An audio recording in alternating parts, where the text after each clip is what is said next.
The Philadelphia Eagles defensive line is the most underrated defensive line in the NFL. Against the Minnesota Vikings, they had 21 total pressures. On top of that, they held one of the best running attacks to literally 3.1 yards per attempt. Today we're going to talk about it. We're going to break it down. Let's jump right into the tape. On this first rep, Josh Sweat is going to blow the play up. He's lined up in a 4-eye technique to the inside shade of tackle. The tackle has the job of backside sealing off Sweat, and Sweat's going to shoot this gap and really blow the play up. As the play begins, you're going to see him jump right past Christian Darrisaw and stop Dalvin Cook. Now keep in mind, this is an inside zone, and even Fletcher Cox is going to beat up on the rookie, Ed Ingram, who's blocking out. Fletcher Cox does a great job locking up with the rookie and getting right past him, shedding him, and helping make the play with Sweat. This front seven looks really good. Let's go ahead and get into the next rep. One of the interesting things that people don't talk about when it comes to the Eagles defensive line is that Josh Sweat last year had 10 sacks. Javon Hargrave had another 9 sacks. Fletcher Cox is a dominant pass rusher and is a potential future Hall of Famer. And more so than that, Hassan Riddick had 15 sacks last year. Across the board, this defensive line can absolutely get after the passer, and they did that against the Vikings. They're absolutely getting after Kirk Cousins and making it really uncomfortable for him. I want you guys to watch Jordan Davis here. A lot of people understand how great of a football player this guy can be, but people may not realize why. The guy's massive. He's strong. He has good, powerful technique. Right? He does need to develop a little bit still, and he will get better, but how many people can take on a double team block the way he does here, and then take one of the two guys that is double teaming, control his chest, and absolutely put him on his ass? Look at this, man. Jordan Davis is an absolute dominant football player, and he's not even a full-time starter. And some people don't even think he is one of the best 3 defensive linemen for the Eagles, which is crazy because Davis would be one of the best defensive linemen for a lot of football teams. There's a reason why a lot of people think the Eagles have a shot at potentially getting into the Super Bowl. It's because of that defensive line. We mentioned Hassan Riddick had 15 sacks last year. It's plays like this that allowed him to have success. He's going to come off the edge and be in a one-on-one true pass set with Christian Darrisaw, who is one of the best tackles in the NFL in my opinion. Probably somewhere around the 10th best left tackle in the NFL. Guy's a really good football player. What Riddick does is, as he's going to get into his pass rush, he's going to throw both of his hands right into the chest of Darrisaw, and those hands are going to allow him to control what happens to Darrisaw. As he makes contact, he's going to shed Darrisaw outwards, and he's going to get to the inside. There it is right there, and then he's going to get that arm over, put his left hand up, and basically hit the quarterback. That's a great job, and the thing is a lot of people probably didn't notice that Riddick hit the quarterback, and it's plays like this that make the quarterback feel uncomfortable throughout the game. Even the 3rd round pick, 3rd-year player Milton Williams, is going to go right past Ezra Cleveland, who's a pretty solid left guard in the NFL, and he's going to be one of the 2 guys to also get there. So really nice rep for him to control Cleveland and shed him to the side and get to the quarterback. One of the things I oftentimes say is if a guard or tackle comes directly at you, if they jump set it, if they sell the play action, as you're going to see the left guard do, he gets out of his stance and goes directly at Williams. Well, he's giving up the inside leverage at this point, and Williams takes advantage of that on this play right here. So really nice job by both of those guys. Let's go ahead and jump forward into the next rep.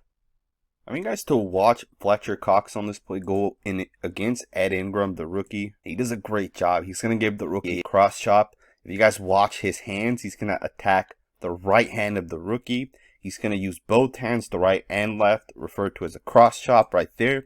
And he's able to get past the rookie. And unfortunately, he gets hit by Josh Sweat here. And he ends up falling. But that pressure forces the clock in Kirk Cousins' head. And it makes Kirk Cousins quickly check the ball down.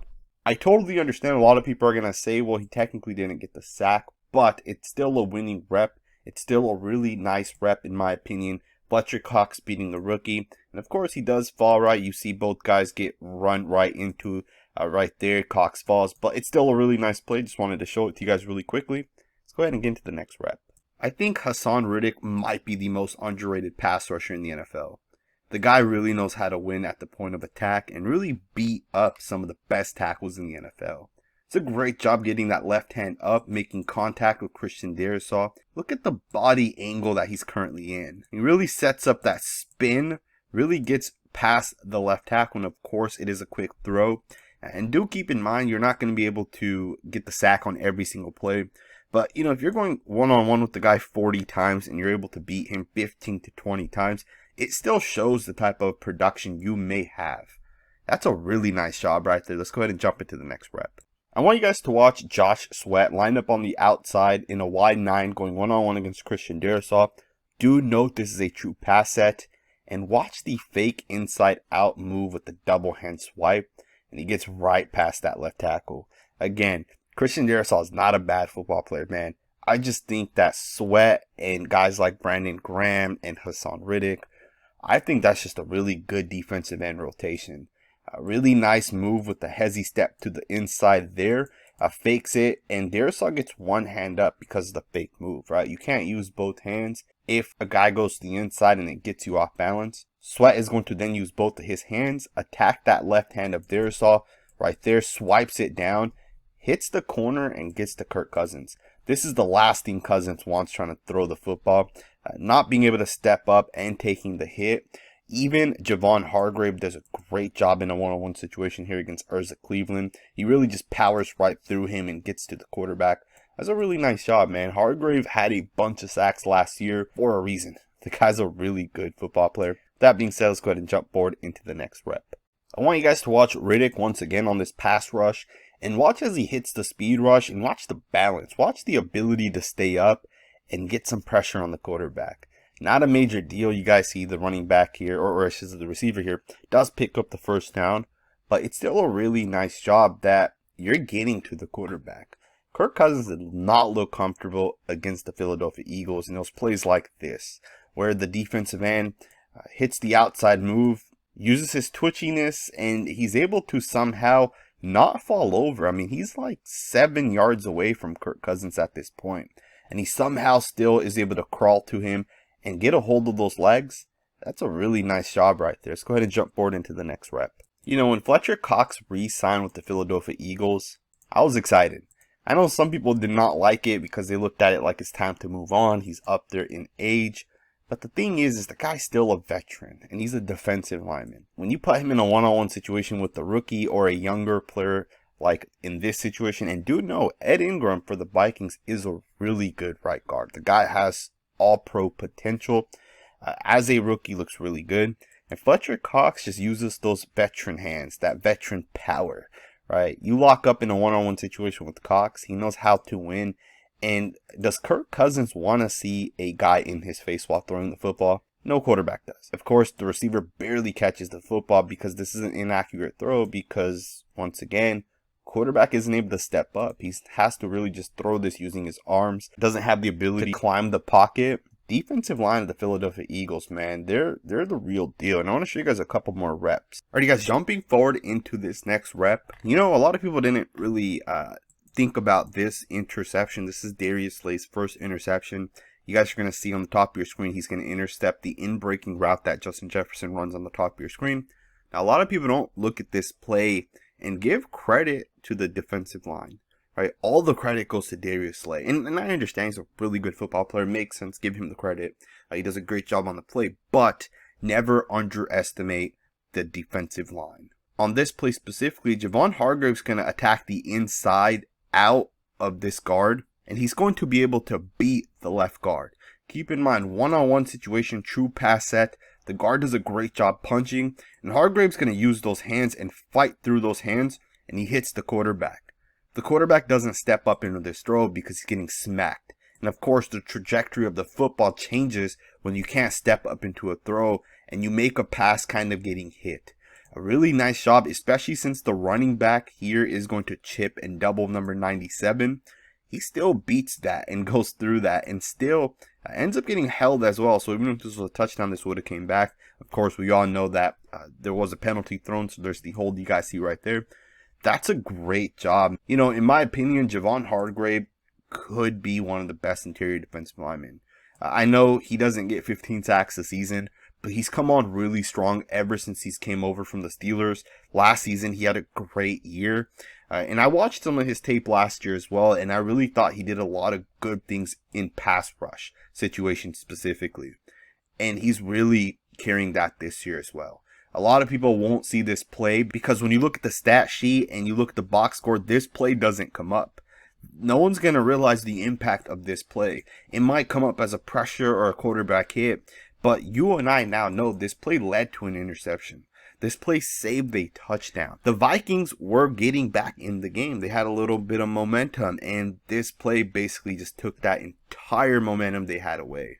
That's a really nice job. Let's go ahead and get into the next rep. How uncomfortable is it if you're a quarterback and you're taking 5 steps, 1, 2, 3, 4, 5, and instead of having a clean pocket, the pocket is coming back into your face and you have no room to throw it. And when you do throw it, it's being intercepted because you couldn't get any power underneath it. How do you feel as a quarterback if that's happening? Because the Vikings offensive line is not a bad offensive line. Like I am telling you guys, factually, I study offensive line. Most of this channel is offensive line tape. Brian O'Neill is a top 15 right tackle. Ed Ingram is probably the best rookie guard in the NFL at the moment. Garrett Bradbury is not a bad football player. Ezra Cleveland, a lot of people absolutely love him. Christian Darrisaw, a lot of people say is a top 10 left tackle. How, as a defensive line, can you be so dominant that there's no pocket? Instead, your offensive linemen are getting pushed right back into where you need to step up to make a pass. I think this Eagles defensive line is the type of defensive line that can honestly take a team and carry them into the Super Bowl. They are easily the best defensive line in football. And it's crazy because I mentioned Hargrave, I've mentioned Fletcher Cox and Sweat and Davis. But we don't really talk about Brandon Graham, and of course he was hurt last year, but he is one of the best defensive ends, right? At least at one point in his career, he was one of the best. He has taken a step back, but he's still a veteran. He still knows how to win. He can force a quarterback off his spot, right? You want to get this out if you're Kirk Cousins. You don't want a guy coming off the edge to potentially almost get you, right? Overall, man, I absolutely love this Eagles defensive line. They did a great job last night.